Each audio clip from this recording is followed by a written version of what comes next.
തുടർന്നുള്ള നിമിഷങ്ങൾ കർത്താവിൻ്റെ ദാസൻ മനസ്സിൽ നിന്ന് അല്പമായ ചില ദൂതുകളെ അറിയിക്കും. തുടർന്നുള്ള സമയങ്ങളിലും ആഴ്ചകളും കർത്താവിൻ്റെ ദാസൻ നമ്മുടെ മധ്യത്തിലുണ്ട് എന്ന് കർത്താവ് നൽകിയിരിക്കുന്ന ചെറിയ ആരാധനയെ നമുക്കായി അറിയിക്കും. കർത്താവിൻ്റെ ദാസൻ VT ജോസഫ് അവറുകളെ തുടർന്നുള്ള ശുശ്രൂഷയ്ക്കായി ക്ഷണിക്കുന്നു. കർത്താവ് അനുഗ്രഹിക്കുമാറാകട്ടെ. സ്തോത്രം.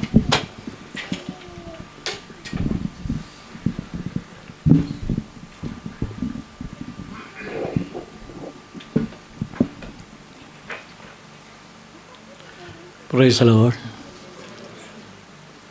ദൈവത്തിനെ മഹത്വം. കർത്താവിൻ്റെ മഹത്വമുള്ള ശുശ്രൂഷ ചെയ്യുന്ന ബഹുമാന്യ കർത്തൃദാസനും കുടുംബത്തിനും ഒരിക്കൽ കൂടെ എൻ്റെ സ്നേഹ വന്ദനം അറിയിക്കുന്നു. ചുരുക്കം ചില സമയങ്ങളിൽ പ്രിയ ദൈവദാസൻ്റെ പിതാവിനെ മാതാവിനെയും കാണുവാൻ ദൈവം അവസരം നൽകി. ദൈവത്തെയും ദൈവനാമത്തെയും സ്നേഹിക്കുന്ന ദൈവദാസന്മാരെ ബഹുമാനിക്കുന്ന ഒരു നല്ല മാതാപിതാക്കളെ കാണുവാൻ, ശുശ്രൂഷകളിൽ എനിക്ക് പങ്കുകൊള്ളുവാനൊക്കെ ദൈവം അവസരം നൽകിയിട്ടുള്ള ആ അനുഭവത്തെ ഓർത്ത് ഞാൻ ദൈവത്തെ സ്തുതിക്കുന്നു. പ്രിയ കർത്തൃദാസനെയും ദൈവം ധാരാളമായിട്ട് അനുഗ്രഹിക്കട്ടെ.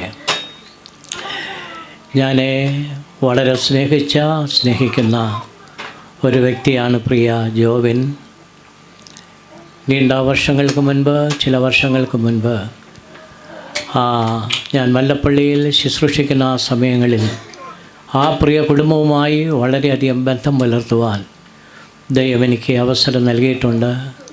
അദ്ദേഹത്തിൻ്റെ പ്രിയ പിതാവ് ജോസ്ചാൻ, അദ്ദേഹവുമായി ഇന്നും വളരെ അടുത്ത് ബന്ധപ്പെടുന്ന ഒരു പ്രിയ ദൈവദാസനാണ് പ്രിയ ജോബിൻ്റെ പിതാവ്.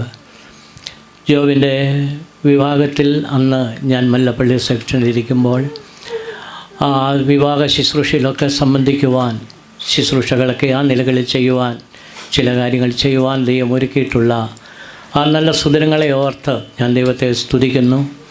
ഏറിയ വർഷത്തിന് ശേഷമായി ആ പ്രിയ ദൈവദാസനെയും കാണുവാൻ ദൈവം അവസരം നൽകി. ദൈവരെ കുടുംബമായിട്ട് അനുഗ്രഹിക്കട്ടെ. എൻ്റെ കൂട്ടുശുശ്രൂഷകനായിരുന്ന ഒരു ഡിസ്ട്രിക്റ്റിൽ പ്രവർത്തിച്ച ബഹുമാന്യ കർത്തൃദാസനായിരുന്നു തോമസ് വർഗീസ്. ആ പ്രിയ ദൈവദാസൻ്റെ മകളും ഇന്ന് പകൽക്കാലം കാണുവാനും ഒരുമിച്ച് ദൈവത്തെ ആരാധിപ്പാനും ദൈവം ഒരുക്കിയ നല്ല അവസരത്തെ ഓർത്ത് കർത്താവിനെ മഹത്വപ്പെടുത്തുകയും ദൈവത്തെ സ്തുതിക്കുകയും ചെയ്യുന്നു. കർത്താവിനെ സ്നേഹിപ്പാൻ ഇറങ്ങിത്തിരിച്ചത് ഞാൻ കഴിഞ്ഞ ദിവസം ഓർപ്പിച്ചു. എൻ്റെ ചെറിയ പ്രായം മുതൽ തന്നെ കർത്താവിനെ സ്നേഹിപ്പാനും സേവിപ്പാനും ദൈവം അവസരം നൽകി. കഴിഞ്ഞ 45 പരം വർഷമായി കർത്താവിൻ്റെ മഹത്വമുള്ള ശുശ്രൂഷയിലായിരിക്കാൻ ദൈവം എനിക്ക് ഒരുക്കി തന്നിട്ടുള്ള നല്ല അവസരങ്ങളെ ഓർത്ത് ദൈവത്തെ സ്തുതിക്കുകയും കർത്താവിനെ മഹത്വപ്പെടുത്തുകയും ചെയ്യുന്നു. ഏതാണ്ട് ഒരു 43 വർഷക്കാലം ഷാരോൺ ഫെലോഷിപ്പ് ചർച്ചിൻ്റെ ശുശ്രൂഷകനായി ആ ഡിസ്ട്രിക്റ്റിൻ്റെ ഒക്കെ ചുമതല വഹിച്ച് മുൻപോട്ട് പോകുവാൻ ആയിരുന്ന സ്ഥാനങ്ങളിലൊക്കെ ദൈവത്തിൻ്റെ മഹത്വമുള്ള ശുശ്രൂഷയിൽ അതാത് നിലകളിൽ മുന്നേറുവാൻ ദൈവം എനിക്ക് അവസരങ്ങൾ നൽകിയിട്ടുണ്ട്. എന്നാൽ കഴിഞ്ഞ ചില വർഷങ്ങളായി വേൾഡ് വൈഡ് മിഷനറി മൂവ്മെൻറ്റിൻ്റെ കേരളത്തിലുള്ള പ്രവർത്തനവുമായി ബന്ധപ്പെട്ട് പോകേണ്ട ഒരവസ്ഥ വന്നു. കാരണം എൻ്റെ ഒരു ഇളയ സഹോദരനാണ് ഇന്ത്യയുടെ ചുമതല വഹിക്കുന്നത്. അദ്ദേഹത്തിൻ്റെ നിർബന്ധപ്രകാരം എനിക്ക് ആ ചുമതല ഏറ്റെടുക്കേണ്ടി വന്നു.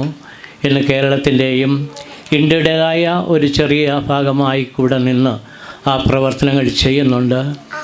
ആ ദൈവീയ പ്രവർത്തനം ഇന്ന് ഭൂലോകത്തിൻ്റെ ഏതാണ്ട് 75 രാജ്യങ്ങളിൽ വളരെ ശക്തമായി പ്രവർത്തനം നടന്നുകൊണ്ടിരിക്കുന്ന ഒരു ദൈവീയ പ്രവർത്തനമാണ്. അതോർത്ത് ഞാൻ ദൈവത്തെ സ്തുതിക്കുകയും കർത്താവിനെ മഹത്വപ്പെടുത്തുകയും ചെയ്യുന്നു. ഇവിടെ കൂടി വന്നിരിക്കുന്ന എല്ലാ ദൈവമക്കൾക്കും കർത്താവായ യേശുക്രിസ്തുവിൻ്റെ നാമത്തിൽ ഞാൻ എൻ്റെ സ്നേഹ വന്ദനം അറിയിക്കുന്നു.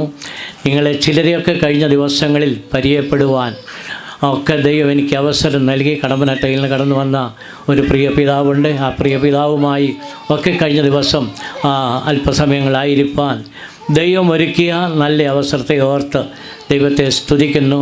ഈ പ്രായമുള്ള ഞങ്ങളൊക്കെ ഇവിടെ വരുന്നതിൻ്റെ കാരണം ഞങ്ങളുടെയൊക്കെ കുഞ്ഞുങ്ങൾ ഇവിടെ ജോലിയോടുള്ള ബന്ധത്തിലൊക്കെ വന്നതിൻ്റെ ഫലമായിട്ടാണ് പ്രായമുള്ള മിക്കവാറും 99% പ്രിയപ്പെട്ടവരും ഇവിടെ കടന്നു വരുന്നത് എന്ന് എനിക്കറിയാം. ഞാനും ആ നിലകളിലാണ് ഇവിടെ കടന്നു വരുവാൻ ഇടയായി തീർന്നത് എന്നുള്ള കാര്യം ഞാൻ ഓർപ്പിക്കുന്നു. ഇനിയും തുടർന്ന് ചില മാസം 2-3 മാസം കൂടെ ഞങ്ങളിവിടെ ഉണ്ട്. തുടർന്നുള്ള മീറ്റിങ്ങുകളിൽ ദൈവം അനുവദിക്കുമ്പോഴൊക്കെ കടന്ന് സംബന്ധിക്കുവാൻ ഞാൻ ആഗ്രഹിക്കുന്നുണ്ട്. ഒരു വാക്യം വായിച്ച് ഞാൻ വേഗത്തിലിരിപ്പാൻ താല്പര്യപ്പെടുന്നു. ഗലാത്യ ലേഖനം 6-ാം അധ്യായം അതിൻ്റെ 14-ാം വാക്യം.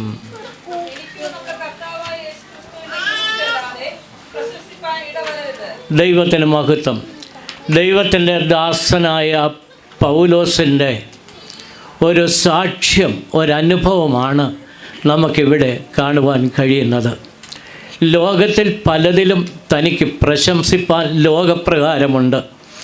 ജന്മന റോമൻ പൗരത്വം ലഭിച്ചവൻ, ഗമാലിയേലിൻ്റെ കാൽക്കീഴിരുന്ന് നന്നായി ന്യായപ്രമാണം പഠിച്ചവൻ, ബെന്യാമീൻ ഗോത്രത്തിൽപ്പെട്ട ഒരു വ്യക്തി, ഇങ്ങനെ വിവിധ നിലകളിൽ അദ്ദേഹത്തിൻ്റെ ഭൗതികമായ കാര്യങ്ങൾ പറഞ്ഞ് മുൻപോട്ട് പോകുമ്പോൾ അതെല്ലാം ഒരു നാളിൽ ത്യജിച്ചതിന് ശേഷമായി ക്രിസ്തുവിൻ്റെ നിന്ന വിലയേറിയ ധനമെന്ന് എണ്ണി മുൻപോട്ട് പോയ പൗലോസ് ഉറക്കെ പ്രഖ്യാപിക്കുന്ന ഒരു കാര്യമുണ്ട്. എനിക്ക് ലോകത്തിലുള്ള ഒന്നിലും എനിക്ക് പ്രശംസിപ്പാനില്ല, ലോകത്തിലുള്ള ഒന്നിലും എനിക്ക് പുകഴുവാനില്ല. യഥാർത്ഥമായി ദൈവത്തെ അറിഞ്ഞ ഒരു ദൈവ പൈതലിന് ലോകത്തിലല്ല അവന് പ്രശംസയുള്ളത്, അവൻ്റെ പ്രശംസ ദൈവത്തിൽ മാത്രമാണ്. ഇവിടെ പൗലോസ് ഓർപ്പിക്കുന്നത്, എനിക്കോ നമ്മുടെ കർത്താവായ യേശു ക്രിസ്തുവിൻ്റെ ക്രൂശിലല്ലാതെ പ്രശംസിപ്പാൻ ഇടവരരുത്, മറ്റൊന്നിലും പ്രശംസിപ്പാൻ എനിക്ക് വരരുത്. കാരണം എന്തുകൊണ്ടാണ് ക്രൂശിൽ ഞാൻ പ്രശംസിക്കുന്നത്? ക്രൂശിൽ ഞാൻ പ്രശംസിക്കുന്നത്, പുകഴുന്നതിന് കാരണം എന്താണ്? എൻ്റെ സകല പാപങ്ങളും മായിച്ചു കളഞ്ഞത് ക്രൂശിൽ ചൊരിഞ്ഞ രക്തം മൂലമാണ്. ഇന്ന് പകൽക്കാലം നാം തിരുമേശയിൽ നാം സംബന്ധിച്ചപ്പോഴും നമുക്കറിയാം, നമുക്ക് വേണ്ടി ക്രൂശിൽ മരിച്ച യേശു കർത്താവിനെ നമ്മുടെ ഉള്ളിൽ ധ്യാനിച്ചത് കൊണ്ടാണ് ഇന്ന് പകൽക്കാലം നാം ഈ മേശയിൽ പങ്കുകൊള്ളുവാനിടയായിത്തീർന്നത്. അതുകൊണ്ടാണ് പൗലോസ് പറയുന്നത്, എനിക്കോ നമ്മുടെ കർത്താവായ യേശു ക്രിസ്തുവിന്റെ ക്രൂശിൽ അല്ലാതെ, കാരണം എൻ്റെ അതിക്രമങ്ങൾ മായിച്ച, എൻ്റെ പാപങ്ങൾ മായിച്ചു കളഞ്ഞ എൻ്റെ ആ യേശു ക്രിസ്തുവിൻ്റെ ക്രൂശിലല്ലാതെ എനിക്ക് പ്രശംസിപ്പാൻ ഇടവരരുത്. മാത്രമല്ല, എൻ്റെ ജയം യേശു ക്രിസ്തുവിലാണ്, എൻ്റെ ജയം ക്രൂശിൽ കൂടെയാണ്. എനിക്ക് ജയം തന്ന എൻ്റെ ദൈവത്തെ ഞാൻ സ്തുതിക്കുന്നു, എൻ്റെ ദൈവത്തെ ഞാൻ മഹത്വപ്പെടുത്തുന്നു. മാത്രമല്ല, എന്നെ ദൈവത്തോട് നിരപ്പിച്ചത്, എന്നെ ഒരു ദൈവ പൈതലാക്കി തീർത്തത്, എന്നെ ഒരു ദൈവീയ ശുശ്രൂഷകനാക്കി തീർത്തത് യേശു ക്രിസ്തുവിൻ്റെ ക്രൂശ് മൂലമാണ്. ആയതുകൊണ്ട് എനിക്ക് ആ ക്രൂശിനെ വിട്ട് ജീവിപ്പാൻ കഴിയില്ല. ഒന്നുകൂടെ ഞാൻ ഓർപ്പിക്കട്ടെ, പൗലോസ് അവിടെ പറയുന്നത്, എൻ്റെ സമാധാനം എനിക്ക് ലഭിച്ചത് ക്രൂശിൽ കൂടെയാണ്.